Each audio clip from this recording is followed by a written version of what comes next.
제가 봉독하겠습니다. 내 백성과 내 거룩한 성을 위하여 71회를 기한으로 정하였나니 허물이 그치고 죄가 끝나며 죄악이 용서되며 영원한 의가 드러나며 환상과 예언이 응하며 또 지극히 거룩한 이가 기름 부음을 받으리라. 그러므로 너는 깨달아 알지니라.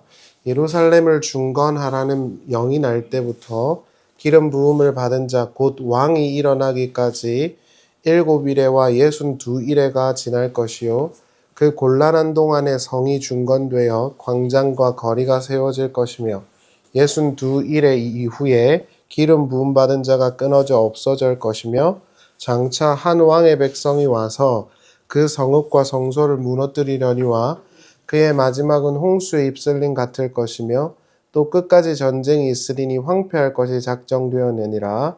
그가 장차 많은 사람들과 더불어 한 일해 동안의 언약을 굳게 맺고 그가 그 일해의 절반의 제사와 예물을 금지할 것이며 또 포악하여 가증한 것이 날개를 의지하여 설 것이며 또 이미 정한 종말까지 진노가 황폐하게 하는 자에게 쏟아지리라 하였느니라 하니라.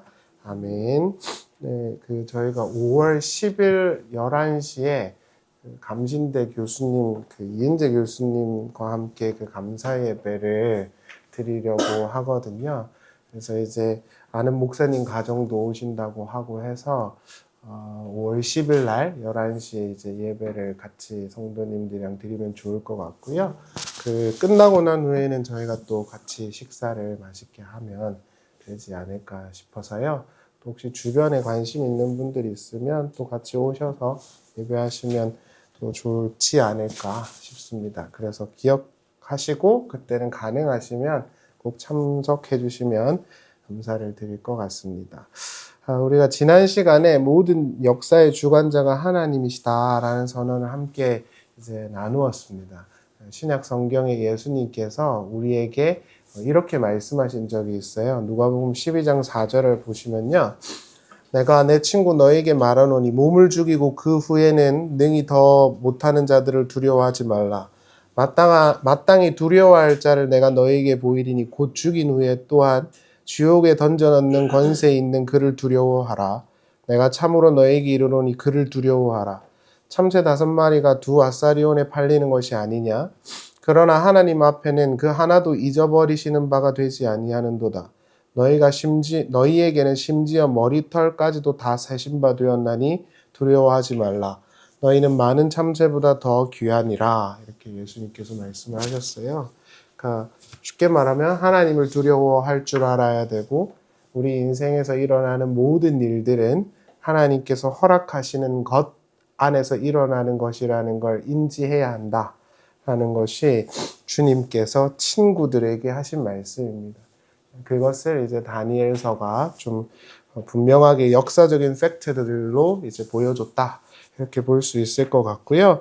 오늘은 이제 본문을 읽으시면서도 사실은 무슨 말인가 하셨을 수도 있을 것 같은데 사실 신학자들이나 설교자들 사이에서도 아주 의견이 분분한 내용이고 그래서 이제 사실은 이제 그 주일날 설교 때 목사님들이 잘 하지 않는 설교들이라 사실 교회를 오래 다니셨어도 이 대목에 대해서는 듣지 못하셨을 가능성이 높지 않나 이렇게 생각이 되어지는데 단순히 저희가 좋은 이야기를 들으러 교회에 오는 것이 아니기 때문에 조금 어렵지만 우리는 또 잘 이해력이 높으신 분들이라 이 대목을 조금 정리를 해야 하겠다라는 마음이 좀 들었어요.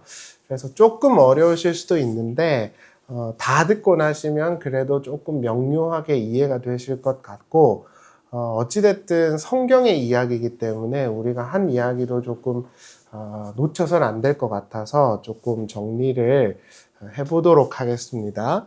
다니엘서 9장의 첫 장면을 보면요. 다니엘이 하나님께 기도를 합니다. 그때 다니엘이 뭐라 그러냐면 예레미야의 예언을 내가 깨달아 알았습니다. 이렇게 말을 해요.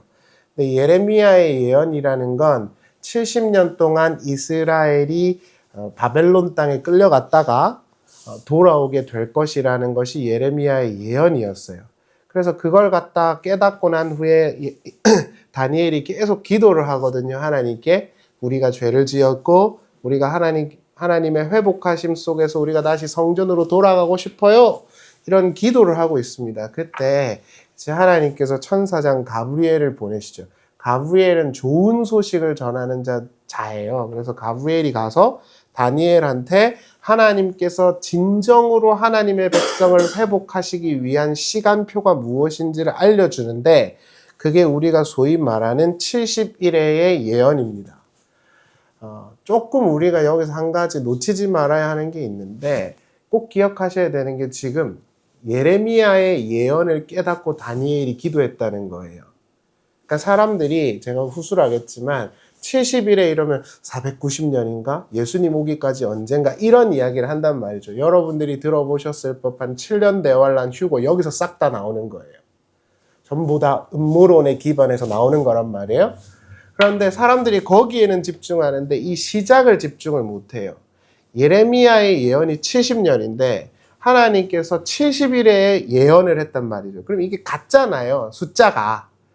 그러니까 이거는 70이라는 숫자보다 하나님께서 일정한 기간과 뜻하심이 지나야 이 땅에 하나님 나라를 주실 거라는 예언의 포커스가 있는 거예요. 490년이냐 490일이냐가 중요한 게 아니란 말이에요. 일정한 뜻이 지나야 하나님의 나라가 우리와 이 땅에 온전히 드러날 것이다 라는 것을 전달하는 게 이 70일의 핵심 코어예요.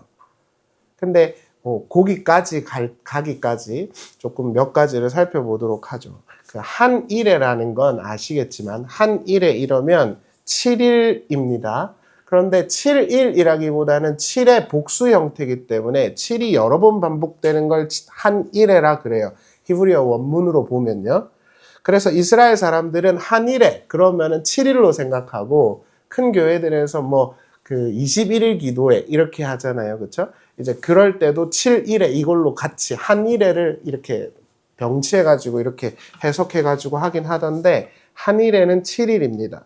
따라서 하나님께서 내가 내 백성을 회복시킬 거야 라고 말한 게 70일이니까 일수로 따지면 며칠이죠? 490일이죠. 490일.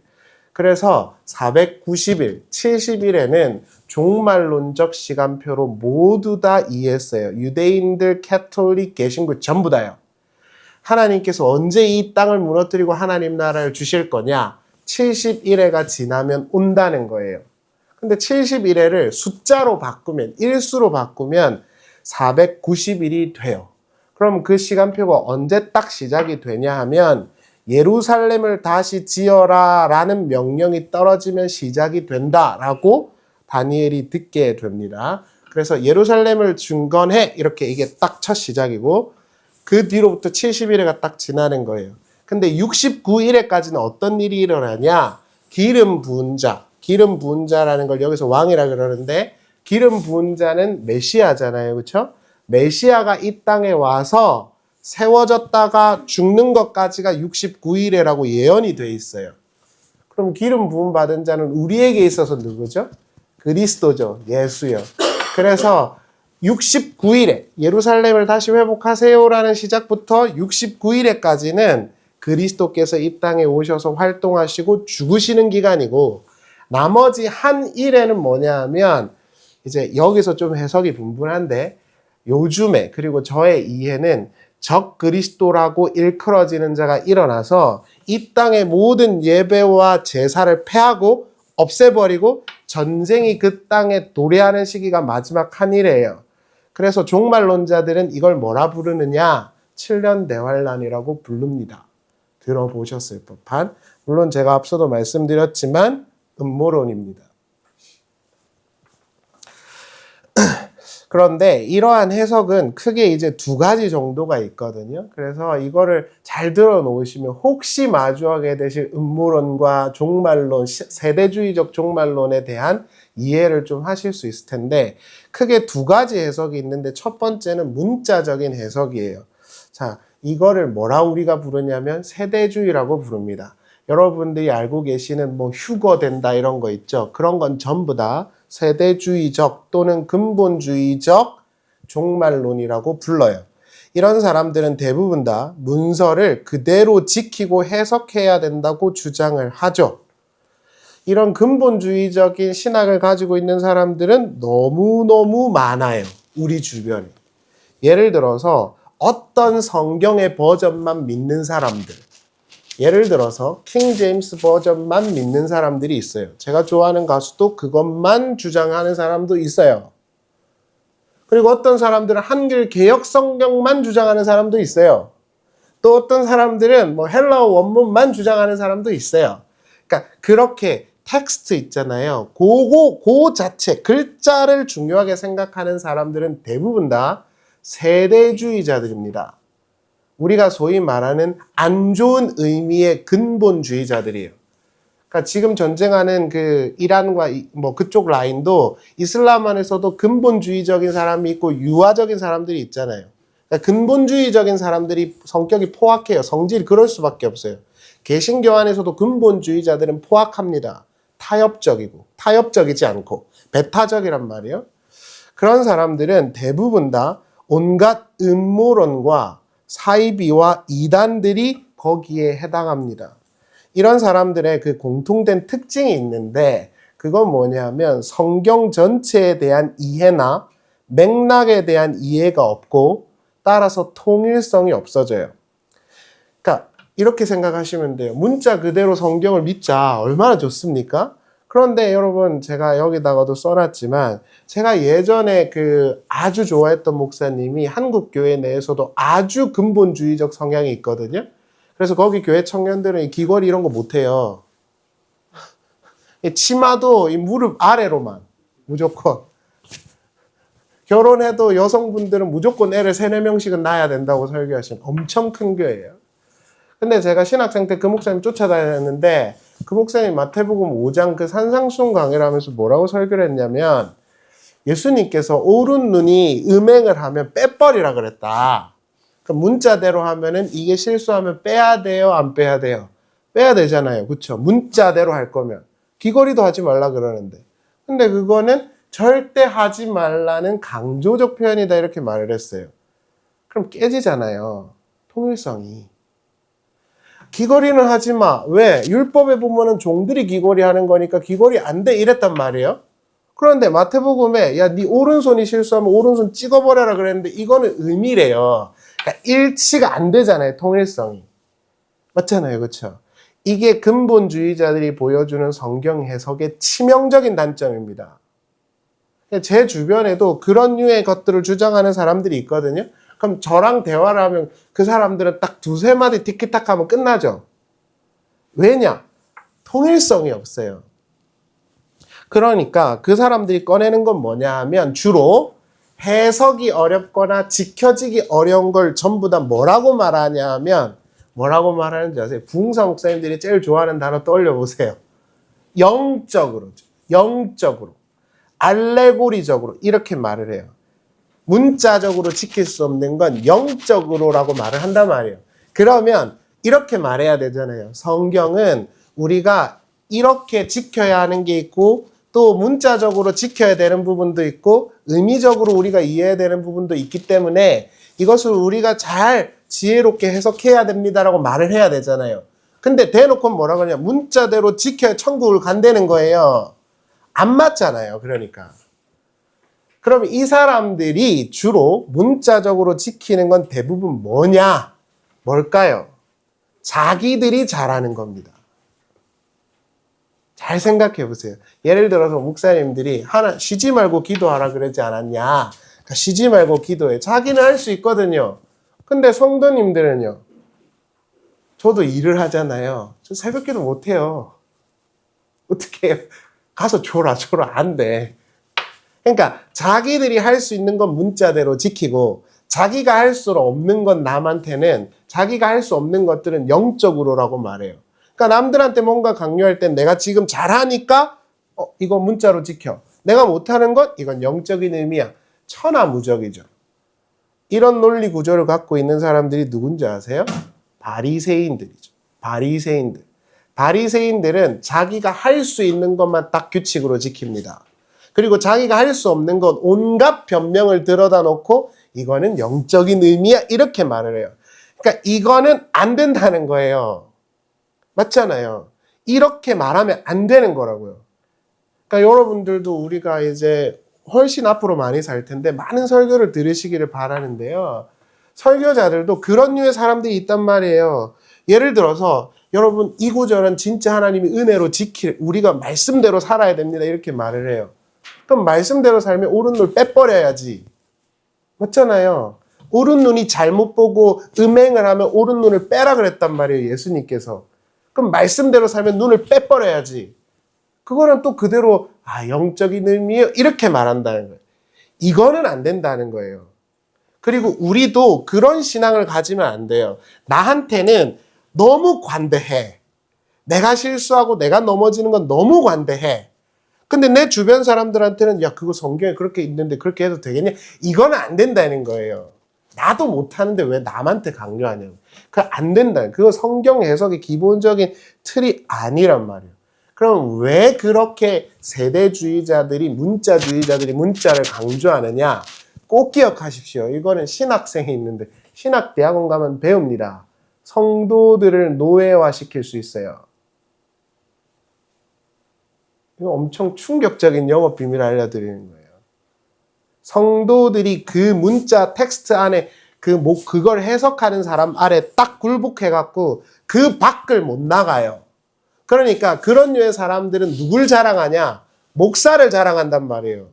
그러니까 다 엮여 있어요. 전부 다 엮여 있습니다. 각설하고 이런 사람들이 주장을 하는 건 이거예요.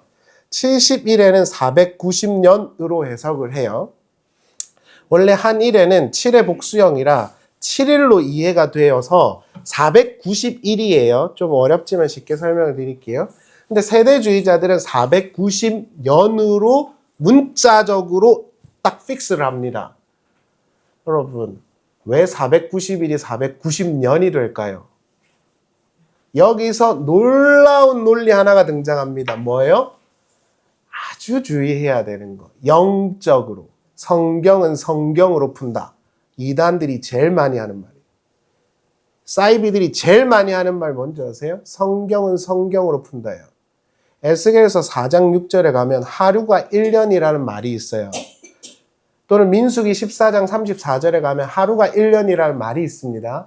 그래서 490일을 490년으로 바꿔요.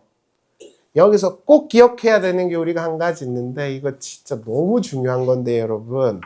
성경을 읽을 때는요. 맥락과 문맥을 이해해야 해요. 에스겔이 쓰여진 목적과 배경과 다니엘이 쓰여진 목적과 배경이 다릅니다. 그런데 에스겔서에 있는 거를 다니엘에다가 그냥 딱 인용을 해버리고 붙이잖아요?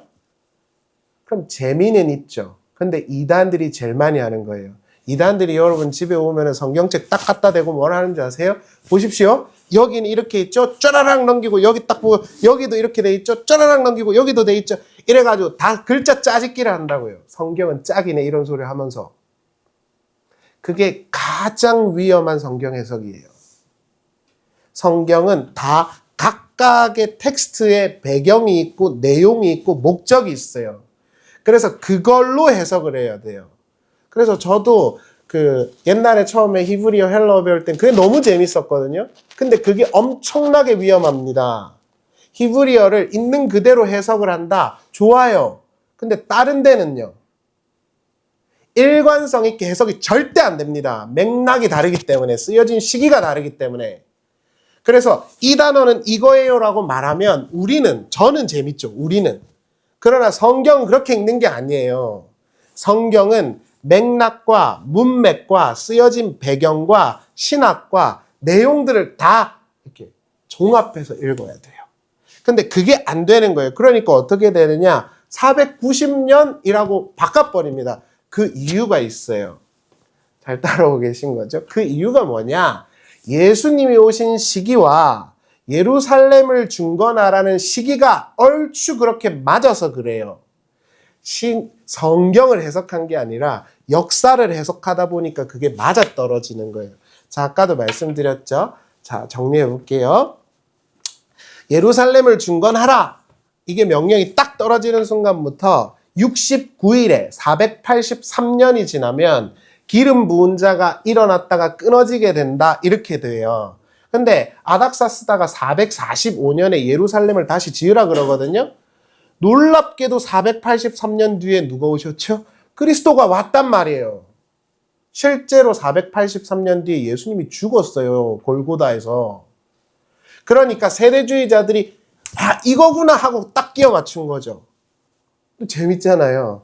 그러니까 이단에 빠지는 사람들은 다 그래요. 야, 이런 비밀이 있다니 이렇게 해서 빠지는 거죠.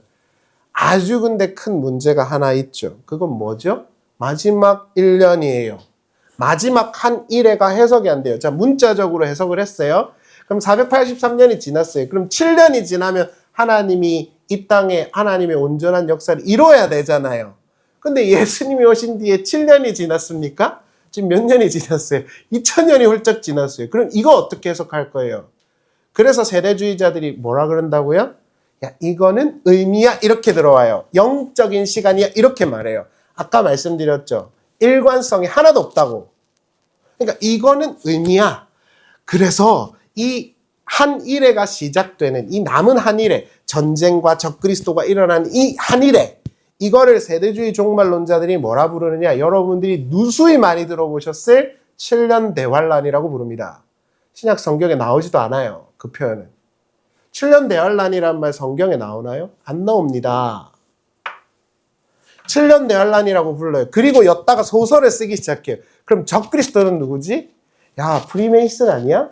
일루미나티 아니야? 트럼프 아니야? 요렇게 들어와요. 그래서 이게 딱 시작이 되면 주님이 가까이 오셨다. 그래서 뭐가 일어나냐? 휴거가 일어난다 이거예요. 그때부터 음모론과 이게 아주 다 짬뽕이 돼서 여기 다 들어옵니다. 그러니까 문자 그대로 성경을 해석하자라는 취지는 좋지만 그것이 엄청나게 맹점이 있다라는 걸 아셔야 돼요. 그래서 이 개념에서 7년 대환란, 휴거 이런 것들이 나온 거죠. 그래서 여러분들이 1992년에 이제 저는 그때 한참 어렸는데 또 전성기를 보내신 분들은 알겠지만 뭐 휴거 된다고 저희 가서 깽가리 치고 뭐 그런 거예요. 근데 안 왔죠. 그렇잖아요. 뭐 프리메이슨, 일루미나티, 뭐 베리치, 뭐 벨 난리를 다쳤지만 하나도 된 게 없어요.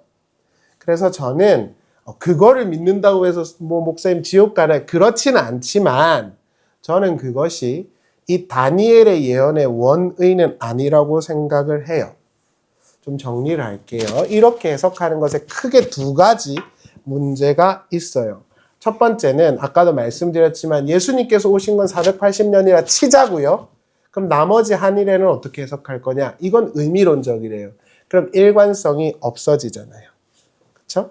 그리고 아까도 말씀드렸지만 더 큰 문제, 70일에는 490일인데 어떻게 490년이 됩니까? 그래서 여러분 항상 성경을 설교하는 분들이 진짜 많잖아요. 그렇죠? 요즘에 유튜브 보면 진짜 많잖아요. 항상 설교를 많이 듣는 건 좋은데요. 이런 말을 많이 하는 사람들을 주의하세요. 영적으로, 알레고리적으로, 또 뭐 의미적으로 성경은 짝이다. 성경은 성경으로 푼다.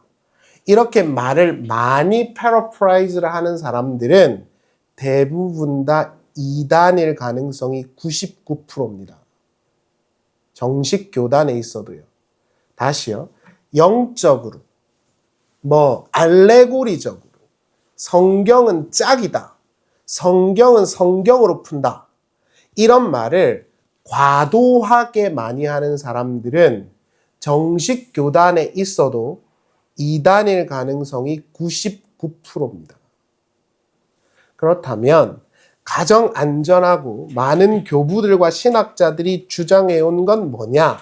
이 70일에는 의미론적이라는 거예요.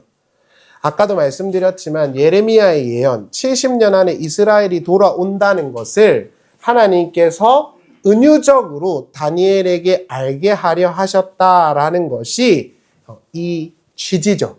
그래서 이 70일에서 70일에서 490일이 언제지 이게 중요한 게 아니라 하나님 나라가 회복되는 데 있어서 하나님께서 일정한 시간을 정하셨다는 것. 첫 번째. 꼭 기억하십시오. 하나님이 하나님 나라를 회복하시고 하나님의 온전한 뜻을 이루기 위해서는 시간을 정하셨다는 것.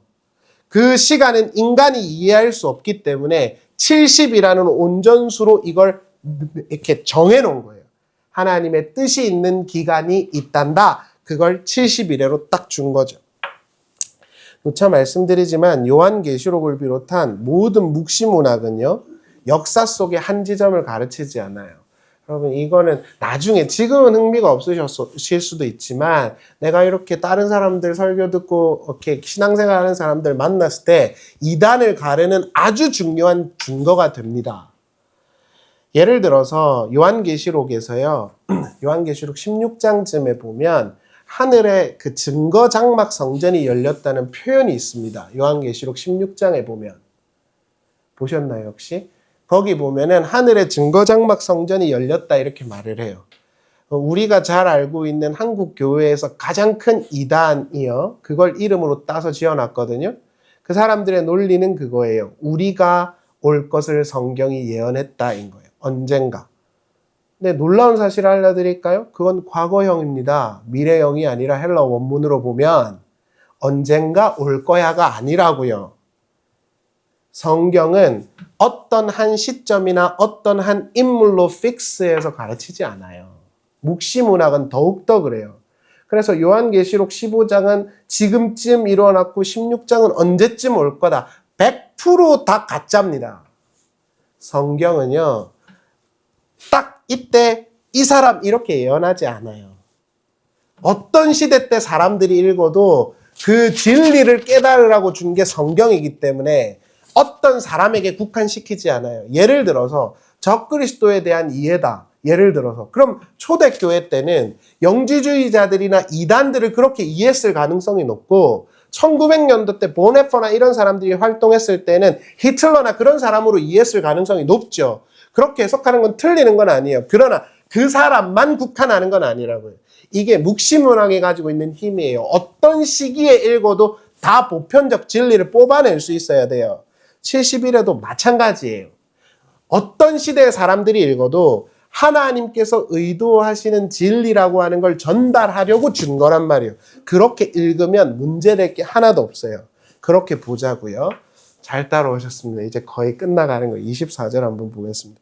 내 백성과 내 거룩한 성을 위하여 71회를 기한으로 정하였나니 여기서 보시면 하나님이 내 백성과 거룩한 성 하나님의 나라겠죠. 그걸 위해서 71회로 정했대요. 그 뒤에 보시면 허물이 그치며 죄가 끝나며 죄악이 용서되며 영원한 의가 드러나며 환상과 예언이 응하며 또 지극히 거룩한 이가 기름 부음을 받으리라. 자, 여기서 71회가 딱 지나면은 이 일이 다 일어난대요. 자, 지금 우리에게 이 일이 일어났나요? 안 일어났나요? 여러분들 죄인이세요? 아니세요? 우리는 하나님 나라의 백성으로 그림자로 왔나요? 실체로 왔나요? 다 이루어졌죠. 이게 핵심이에요. 기름 부음 받은 자가 오면 죄가 사라지고 영원한 나라가 온 거래요. 그럼 기름 부음 받은 자는 누구죠? 그리스도잖아요. 예수께서 이 땅에 오심으로 하나님 백성, 하나님 나라가 시작과 완성의 길 위에 와 있다는 거예요. 그래서 우린 이걸 보면서 71회가 뭐지가 중요한 게 아니라 우리는 이제 그리스도 안에서 죄인도 아니고 하나님 백성 밖에 있는 외인도 아니고 이방인도 아니고 하나님 나라가 올까라고 기다리는 자도 아닌 하나님 나라의 백성이 된 겁니다. 그걸 전달하는 거예요. 기름 부음 받은 자가 와야 70일에가 끝난다면서요. 기름 부음 받은 자는 그리스도라면서요. 그럼 그리스도가 왔잖아요. 그럼 이걸 해석하는 게 무슨 의미가 있습니까? 너네가 기름 부음 받은 자의 백성이잖아. 이걸 이해해야죠. 합리적이잖아요. 가장. 너네는 내 백성이야 이 말이에요. 긴 시간이 지나서 내가 내 아들 그리스도로 너희를 구원했다니까. 너네는 내 백성이야. 그 예언의 시간이 다 이루어졌어. 그리스도께서 이 땅에 오셔서 그래서 하신 말씀이 뭐예요? 제 이름 테텔레스타이 다 이루었다잖아요. 여기서 주목해야 되는 첫 번째 단어는 정하셨나니예요. 히브리어로 네어타크인데 이거는 하나님께서 결정하셨다는 거예요. 내가 내 백성들을 반드시 회복할 거야. 우리가 믿는 하나님이 이런 분이라는 걸 아셔야 돼요. 이런 걸 읽으면 얼마나 은혜가 됩니까? 제가 옛날에 많이 들었던 그 찬송 CCM 중에 하나님은 결코 포기하지 않으시죠라는 그 찬양이 있거든요. 하나님은 그 백성을 포기하지 않아요. 우리를 놓지 않는다고요. 그 성질을 보셔야 돼요. 그렇다면 하나님 왜 이 70일에를 보내게 하셨나요? 두 번째 핵심적인 단어 뭐예요? 거룩한, 코다시. 내 백성답게 하기 위한 거예요. 왜 우리에게 고난이 온가? 왜 하나님의 백성으로 우리가 살아가고 있는데 고난과 어려움이 오는가? 거룩하게 되게 하기 위해서예요. 지난 시간에도 우리가 공부한 것이죠. 하나님은 뭐 하고 계시나요? 우리가 이렇게 힘들고 어려운데 우리가 깨끗하고 정결하게 되게 하기를 원하세요. 그러면 종교적으로 잘하라는 말이냐? 그게 아니라 우리가 하나님의 백성이라는 것을 우리가 자각하고 하나님이라는 분을 인정하는 그 과정이 그 고난 속에서 일어나고 있다는 말입니다. 9장 26절 한번 보시죠. 장차 한 왕의 백성이 와서 그 성읍과 성소를 무너뜨리려니와 그의 마지막은 홍수에 이슬림 같을 것이며 또 끝까지 전쟁이 있으리니 황폐할 것이 작정되었느니라. 하나님께서 회복하시는데 왜 이런 시간을 주시냐고요. 왜 이렇게 하시죠? 이게 우리의 질문이잖아요. 아이 뭐 관심도 없으시잖아요. 483년 이 뭐가 중요해? 신학자들 이야기지. 하나님이 거룩한 백성을 회복하는데 왜 우리에게 이런 전쟁과 황폐함과 고난이 오냐 말이에요. 우리의 인생에 왜 하나님이 선택하셨다는데 왜 고난이 있냐는 말입니다. 다니엘이 지금 그걸 이야기하고 있는 거예요. 그 뒤에 보실래요? 그가 장차 많은 사람들과 더불어 한 이래 동안 언약을 굳게 맺고 그가 그 일의 절반의 제사와 예물을 금지할 것이며 또 포악하여 가증한 것이 날개를 의지하여 설 것이며 또 이미 정한 종말까지 진노가 황폐하게 하는 자에게 쏟아지리라 하였느니라. 이렇게 나오죠. 우리가 너무 잘 알고 있는 깔뱅이나 마틴 로이드 존스는 여기서 장차 한 왕을 그리스도라고 설명했어요. 그러나 저는 그렇게 동의하지 않습니다. 왜냐하면 그리스도라고 한다면 그 뒤에 나오는 내용이 맞지가 않아요. 제사와 예물이 폐지됐으니까 구약의 것은 끝났다. 깔뱅이 이렇게 말했거든요. 그럼 그 뒤에 거는 어떻게 해석할 거예요? 안 맞잖아요. 그래서 이것은 하나님을 대적하여선 이 세상의 왕을 은유하는 건 틀림없어 보여요. 지금 모든 구약학자들도 다 그렇게 해석하고 있는 건 같은 것 같고요.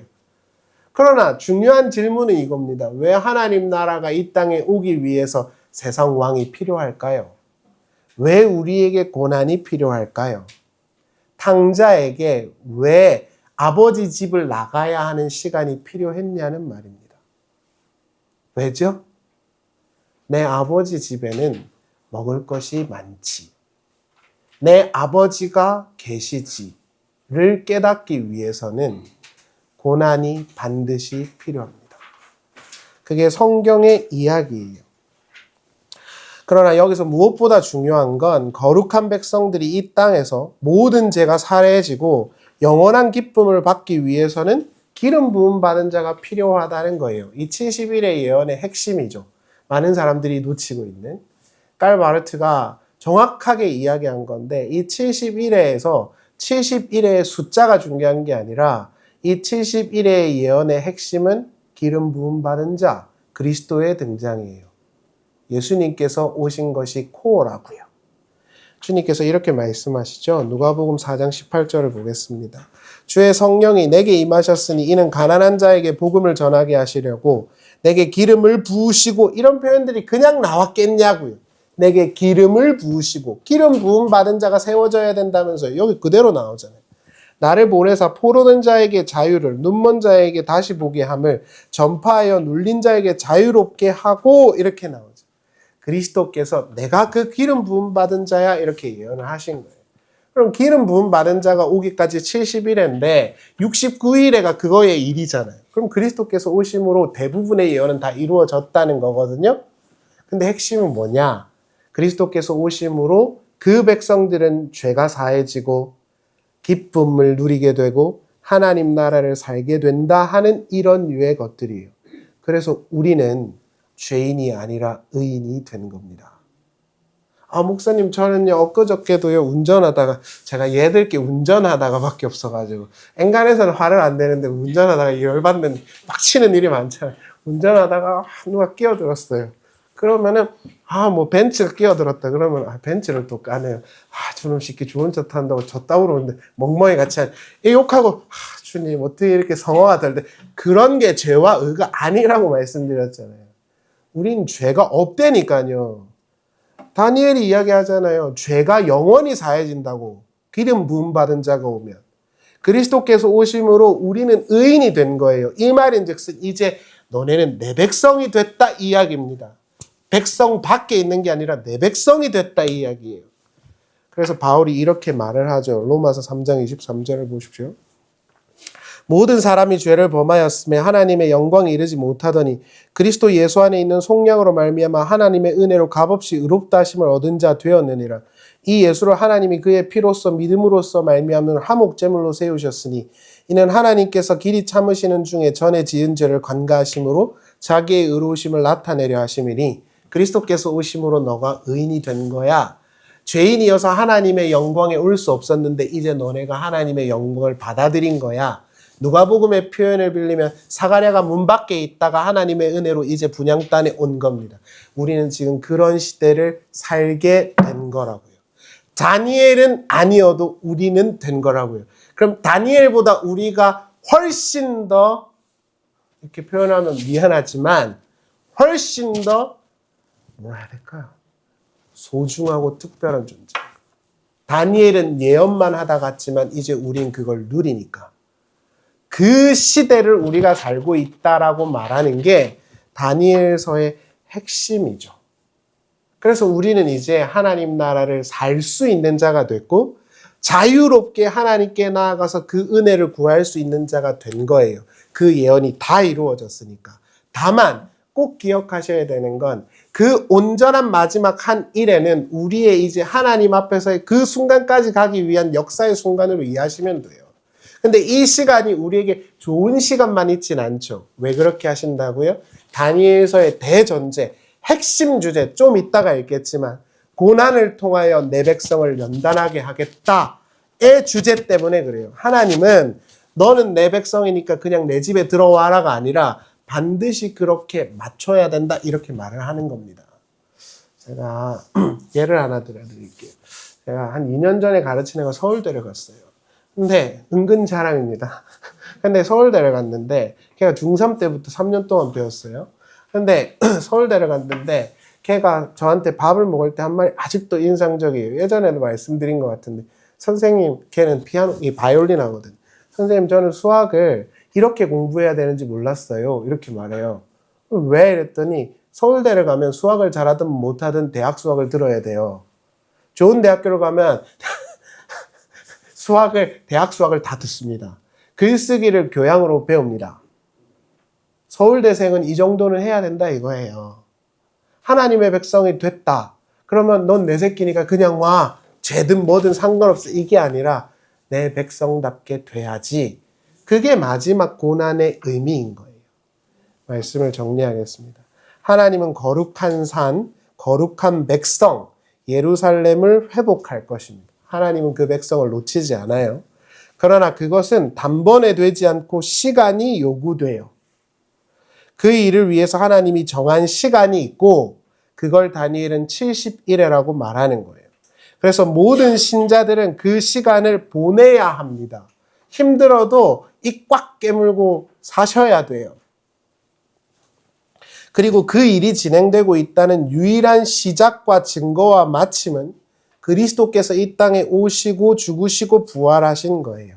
그분이 오셔서 모든 죄에 대한 대가를 죽음으로 지불하시고 그 안에 있는 자들을 의롭게 하신 거예요. 우리를요. 그래서 우리는 운전하다가 개 XX 해도 의인인 거라고요.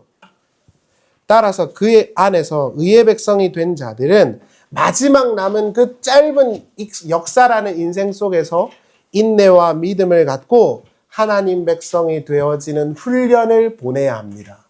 그래서 누차 말씀드리지만 속으실 일은 없지만 여러분들에게 임한 고난은 여러분들의 죄 때문이 절대 아닙니다. 그렇게 가르치고 교회에서 헌신하세요, 봉사하세요라고 가르치면 또 이거 자극적이긴 한데 두 글자로 표현하면 사꾼이라고 하면 됩니다. 고난은 죄 때문에 오지 않아요. 그리스도께서 이미 죄를 해결하셨기 때문에. 그럼 왜 이해할 수 없는 고난이 왔나요? 그 백성다움의 훈육을 위한 것이다. 이게 성경이 말하는 거예요. 마지막으로 우리 다니엘서 12장 1절부터 3절까지를 읽고 마치겠는데 큰 목소리로 함께 읽어주시면 감사하겠습니다. 함께 읽겠습니다. 그때 내 민족을 호위하는 큰 군주 미가엘이 일어날 것이요 또 환란이 있으리니 이는 개국 이래로 그때까지 없던 환란일 것이며 그때 내 백성 중에 책에 기록된 모든 자가 구원을 받을 것이라. 땅의 티끌 가운데서 자는 자 중에서 많은 사람이 깨어나 영생을 받는 자도 있겠고 수치를 당하여서 영원히 부끄러움을 당할 자도 있을 것이며 지혜 있는 자는 궁창의 빛과 같이 빛날 것이요 많은 사람을 옳은 대로 도로게 한 자는 별과 같이 영원토록 빛나리라. 아멘. 잠깐 기도하면 좋겠습니다. 여러분, 우리에게 온 고난은 우리의 죄 때문이 아니에요. 그리스도께서 이 땅에 오심으로 모든 죄는 사하여졌다라고 다니엘이 이미 예언을 했고 바울과 모든 신약 성경에서도 다 그렇게 말했어요. 그럼 목사님 왜 이해할 수 없는 일이 우리에게 올까요? 저에게도 있고 우리에게도 있죠. 우리는 이해할 수가 없어요. 그러나 한 가지는 분명한 것 같습니다. 성경이 말하는 건 그것은 너가 하나님 백성답게 되기 위한 거다. 초등학생이 돼서 초등학교 지나면 중학생이 되고 고등학생이 되고 성인이 되고 그 사회의 공동체성을 띈 성인이 돼야 하는 것처럼 예수님 믿고 너무 좋아요만 있는 게 아니라 하나님의 백성다움과 하나님의 의로움을 닮아갈 수밖에 없는 그 시간이 필요하더라는 거죠. 그걸 위해서 고난이 와 있다라는 것이고 그 시간이 끝나고 나면 온전한 거룩한 성이 드러날 것입니다. 그것이 다니엘의 예언이고요. 그러니까 그 속에서 기쁨을 가지고 후회하지 말고 자책하지 말고 하나님 오늘 주신 선물들을 잘 누리면서 하나님 안에서 즐겁게 사는 법을 배워야 합니다. 고난은 우리가 어쩔 수 없지만 고난 속에서 어떤 삶을 선택할까는 우리가 할 수 있어요. 다니엘의 말처럼 지혜 있는 자가 우리가 되어서 옳은 길로 가는 기회로 우리가 그것을 이해할 수 있게 해주시기를 잠깐 기도하면 좋겠습니다. 기도하시겠습니다.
기도하겠습니다. 히브리서 10장 17절을 읽어드리겠습니다.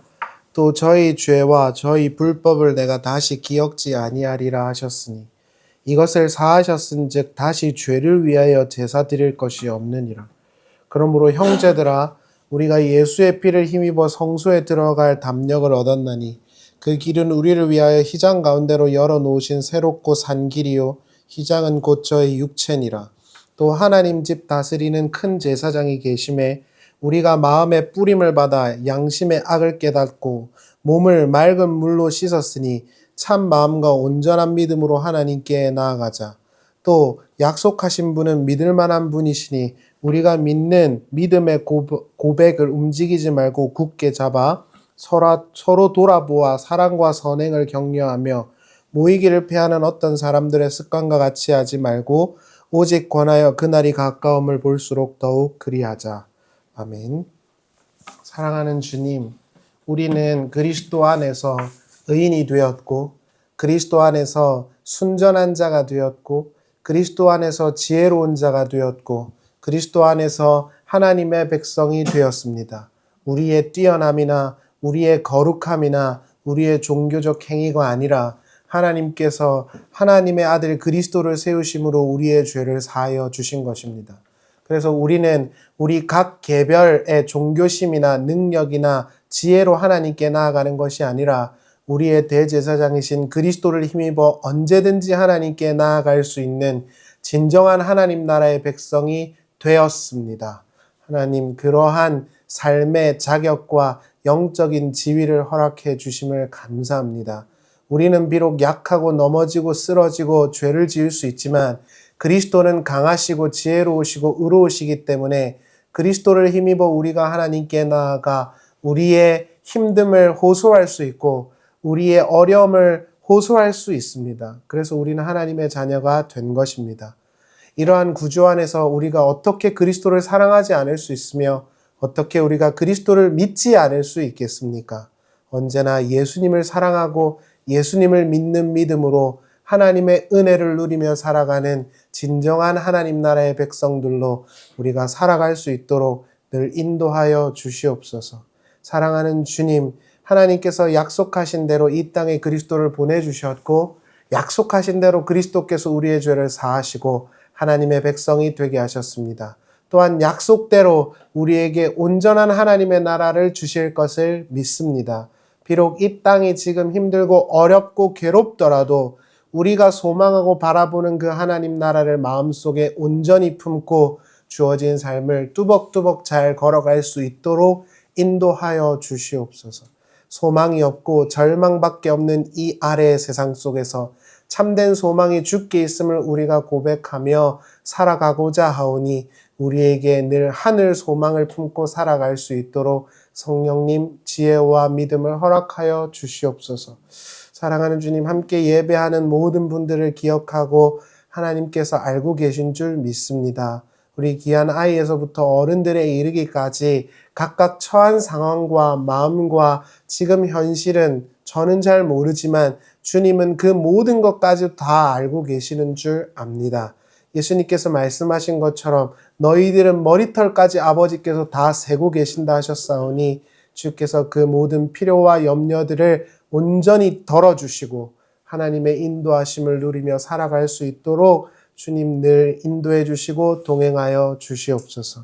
멀리서부터 이 귀한 자리를 생각하여 오가는 귀한 성도님들의 오가는 발걸음들을 지켜주시고 또 주신 삶의 하루하루 가족과 소중히 또 친구들과 연인들과 행복하게 주신 하루하루를 살아갈 수 있도록 그러한 지혜와 여유가 우리에게 있을 수 있도록 그러한 감사한 마음이 우리에게 있을 수 있도록 성령님 우리에게 믿음과 힘을 허락하여 주시옵소서. 부족한 중 간절히 비옵는 것은 함께 예배하는 모든 분들을 주님의 능력의 손으로 꼭 붙들어 주시고 함께하여 주시옵소서. 주 예수 그리스도의 은혜와 하나님의 사랑과 성령의 교통하심이 사랑하는 성도님들과 함께 하시기를 간절히 축원하옵나이다. 아멘.